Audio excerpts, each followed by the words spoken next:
সম্প্রতি জামিনে মুক্তি পাওয়া শীর্ষ সন্ত্রাসীদের জামিন বাতিলের আবেদন করবে বলে জানিয়েছে ঢাকা মহানগর পুলিশ ডিএমপি। আজ মঙ্গলবার বাংলাদেশ ক্রাইম রিপোর্টার্স অ্যাসোসিয়েশনের ক্র্যাব নবনির্বাচিত কার্যনির্বাহী কমিটির সঙ্গে মতবিনিময় সভায় ডিএমপির ঊর্ধ্বতন কর্মকর্তারা এ তথ্য জানান।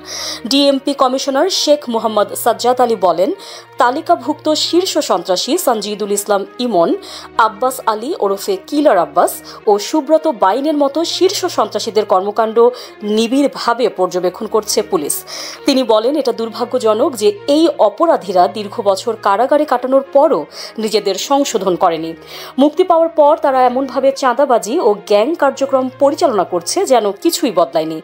ডিএমপির অতিরিক্ত কমিশনার অপরাধ ও অভিযান SN মোহাম্মদ নজরুল ইসলাম বলেন, শীর্ষ আসামিরা জামিনে মুক্তি পাওয়ার পর তাদের বিরুদ্ধে বিভিন্ন ধরনের তথ্য পাওয়া যাচ্ছে।